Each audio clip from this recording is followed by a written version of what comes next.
You don't want any part of a government investigation or a charge for white-collar crime, and that's why we recommend that you download our 25-point self-assessment. You can get it for free at our website at prisonprofessors.com or just by working through these series of videos. We want you to understand steps at every stage. And in the first video, we spoke about how government investigations begin. The second video, we spoke about witnesses, subjects, and targets. And in this one, we're going to talk about subpoenas and search warrants. These are the documents that government investigators use to gather more evidence so that they can really understand what's going on, what's taking place here.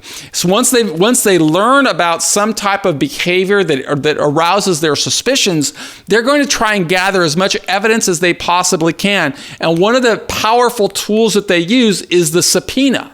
The subpoena can require banks to provide records, for example, of all financial transactions. They can require internet service providers like Microsoft or Google or Yahoo or wherever you get your email to provide every email so that they can read. They can require people who are either subjects or targets or witnesses to an investigation to reveal all of their computer information that has these records on it. All contracts, all types of paperwork are subject to subpoena, including live testimony. So it's really important to understand the power of the subpoena and how that can broaden an investigation. Investigators can begin looking at one type of a subject, but the more they dive into an investigation, the more their eyes open and the more they can find, and the more they find, the more dangerous it becomes for the target of the investigation. In fact, right now I'm filming this video in early May 2021, and we've got a lot of investigations going on in the United States. In fact, you cannot turn on the news a single night and not hear about somebody who is being investigated. But those investigations always begin in secret.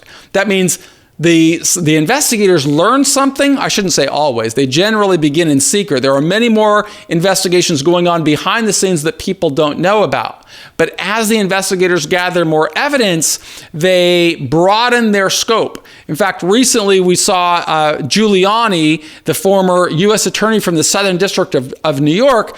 We knew that he was under investigation, but recently that investigation took a much higher turn when a federal judge signed off on a search warrant. A search warrant, of course, really removes all doubt that there's an investigation underway. A search warrant means that the government investigators and a prosecutor had to approach a judge and persuade that judge that more likely than not, they believe criminal behavior has taken place. And they want to gather this information to potentially bring a criminal charge. And so the judge, being cognizant of every American's right to due process and right to privacy, is going to really hold the prosecutor accountable and make sure they make a good prima facie case that a crime could have been committed. But once they sign that search warrant, the agents can demand a lot more. They can go into an office. You've seen it with the windbreakers blazoned across the back with, FBI or DOJ or SEC or FTC or FDA. And these investigators will go into the business.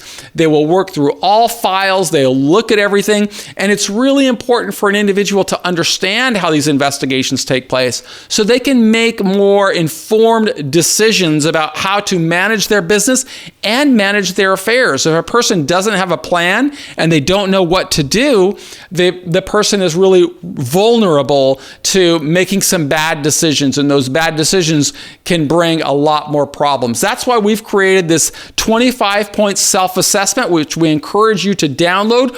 Go through the 25-point assessment and score yourself. How much do you know about how government investigations begin? What do you know about witnesses, subjects, and targets and how they can make you vulnerable? What do you know about subpoenas and search warrants and how authorities will use that power, those tools, as weapons to potentially bring you into a criminal charge for a white-collar offense? Fundamentally different from street-level crime, where authorities generally catch somebody in the act or they understand what's going on. These types of investigations that we're discussing really begin in secret, but there's an abundance of tools that authorities can use to bury somebody, and that these accusations can lead to costs, certainly in the tens of thousands of dollars, in many cases the hundreds of thousands of dollars, in some cases the millions of dollars or the tens of millions of dollars. But besides the money at stake, there's also the potential for loss of liberty.